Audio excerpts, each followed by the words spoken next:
किसी पूजा प्रार्थना की, किसी अरदास की, किसी यज्ञ अग्निहोत्र हवन की, किसी माला जप की, किसी भी तरह के परमात्मिक कार्य में सन्निहित होने की क्या आवश्यकता है। परमात्मा तो सिर्फ मन में होना चाहिए। ये बड़ी सर्वमान्य अवधारणा एक समाज में चलती है और हिंदुओं में एक विशेष योजना के तहत इस विचार को इतनी गहराई से चिपका दिया गया कि बहुत से लोग इस विचार को अपने मन में रख करके बड़े प्रसन्नचित रहते हैं और जगह जगह इस बात को बड़े गर्व के साथ और बड़े एक गर्व तो उसे क्या कहूँगा, एक वो ओढ़ी हुई एक फीकी अवधारणा के साथ इसको चिपकाते हैं, बताते हैं, लोगों से शेयर करते हैं कि परमात्मा तो मन में होना चाहिए और भाव की बात है, भाव में होना चाहिए और बाकी तमाम चीज़ें जीवन में।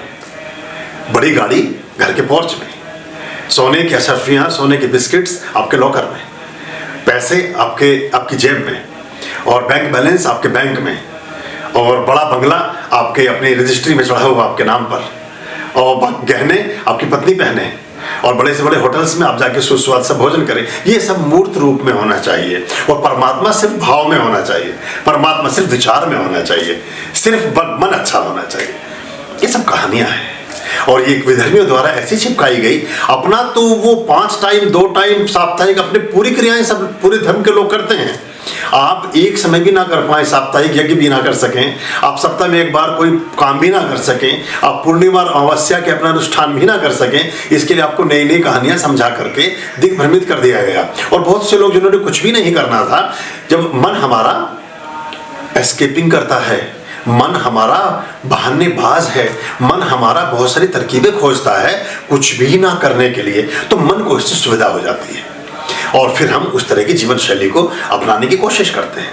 लेकिन जब आपको दुनिया की सारी चीज़ें जो क्षणभंगुर हैं, जो अस्तित्व विहीन हैं, जिनका कोई और छोर नहीं, वो सब तो मूर्त रूप में चाहिए, साक्षात चाहिए और परमात्मा सिर्फ भाव में।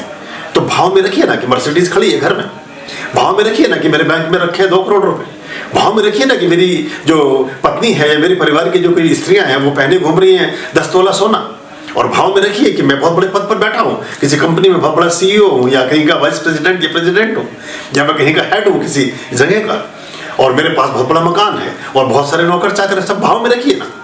ये सब आपको मूर्त रूप में चाहिए। लेकिन प्रार्थनाएं, पूजा, हवन, अरदास, हवन सामग्री, परिक्रमाएं, कहीं जाना, कहीं यात्राएं, कोई गंगा स्नान, ये सब भाव में होना चाहिए। ये चलेगा नहीं एक्चुअली, इससे होता नहीं है कुछ।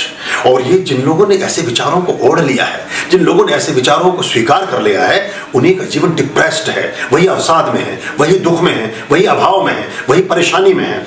उन्हीं को कंसल्टेशन की जरूरत है, उन्हीं के घर में विषाद है और उन्हीं के घर में कलह और क्लेश है, उन्हीं के जीवन में रिक्तता है और उन्हीं के संबंधों में खटास है।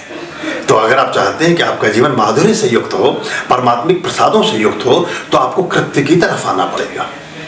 ये कृत्य की विद्या है, आपको इसे अपनाना पड़ेगा, कुछ क्रियाएं करनी पड़ेंगी। उन सब क्रियाओं से आपके बच्चों में भी संस्कार के बीज रोपे जाएंगे और आपके जीवन में भी संतोष, सुख, समृद्धि, शांति, आनंद, आरोग्य का उदय होगा।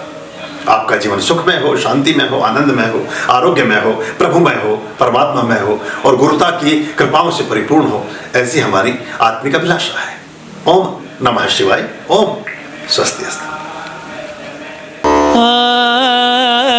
आर्याम अभयाम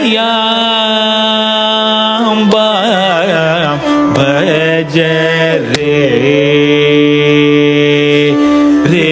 चित संततम